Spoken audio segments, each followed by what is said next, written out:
Olunaku lw'eggulo banna NRM Kazo Central mu Nansana tebalonze nyuma lw'amannya g'abamu ku balonzi okusangulwa ku lukalala lw'abalonzi. Tuyita mwewandise ne twewandise. Ate okulonda kutu usemba ate okulonda ate mujjawo ligesi. Ate mujjawo sali. Buli ali wana manyi yaso londa. Kyekina n'ensanga nga kwendi ligesi. Naye kakati nkomyewo ku dakiika eno banga masiriiko. Simanyi kiki ekibaddeeberera. Kati olwaleero bano bakedde kweyiwa mu kifo kino okulaba nga balonda obukulembeze bwabwe era ng'ebyokwerinda bibadde binywezeddwa. Era wano ekitabo kibaddewo bulungi nga buli linnya erisomebwa yayingira ekifo ekironderwamu. Abalonzi basimbye mu migongo gy'abantu baabwe be bawagira gye biggweredde nga Umaru Sekandi amezze Ali Kibombo abadde ssentebe wa NRM mu kitundu kino okumala emyaka 25. Sekandi awangudde ategeezezza nga bw'aleese omusaayi omuto mu kibiina. Tubadde n'abakulembeze nga kwegamba tutambulira mu nzikiza mu kyalo kyaffe kya Kazo Central. Teri muntu n'omu amanyi kibiina ky'NRM nti nikyo kikola ki gyekiri. Naye twawulira ffe ba musaayi muto ti ekibiina ekyo gyekiri.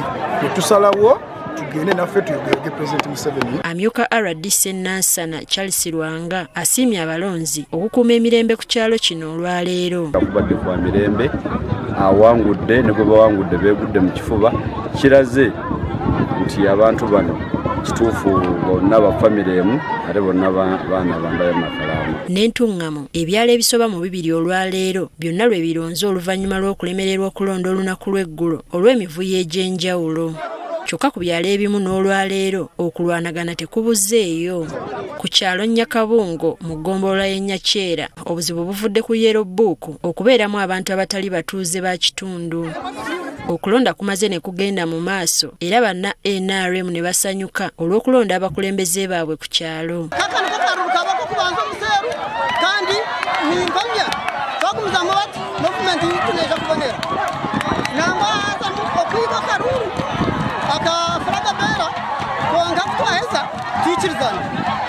Mu ngeri y'emu omwogezi wa NRM Emmanuel Dombo olwaleero akedde kukunga banna NRM mu bitundu by'e Sironko abataalonze olw'emivuyo okwetabika mu kulonda.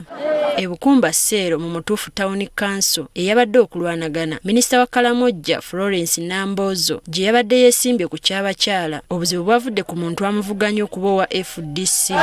Olwaleero ebyokwerinda binywezeddwa era banna NRM ne basomwa amannya okwetaba mu kulonda.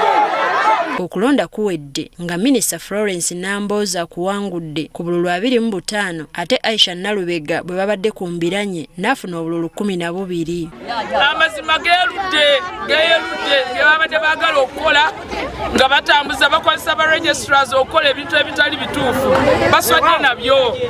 Abantu b'e Bukomba, abantu b'e Mutuufu Town Council, abantu b'e Bumalimba basanyufu nti amazima gasobola okujja singa tulemerako. Ye Aisha Nalubega awakanyizza okulonda kuno nti tekubadde kwa bwenkanya olw'enguzi esusse. Kiriza kulonda ne balinda ku ssaawa ne bamala ne bayisaamu register ne bakuba abantu bange bali mu ddwaliro kukiwulira bamaze balabidde ddala abantu abange ne babakwate ne babagalira mu nnyumba babawadde emitwalo 10. Emmanuel Dombo omwogezi wa NRM obuzibu obwabaddewo eggulo abutadde ku bantu butamanyisibwa ku kulonda kuno n'ebigobererwa. Aba publicity tebakola mulimu gwabwe kutereza abantu na kubayita baje balonde. Ebitundu ebirala bayiza okuba nga batiisatiisizza abawagizi baffe ne batagenda kwetaba mu bintu ebyo. Ebitundu ebirala abakulembeze bayinza okuba nga bakoze obulagajjavu ne batamobilize nga batunga bwe bateekeddwa. Ategeezezza ng'ebyalo 87 bwe bizzeemu okulonda mu kitundu kya Eligoni.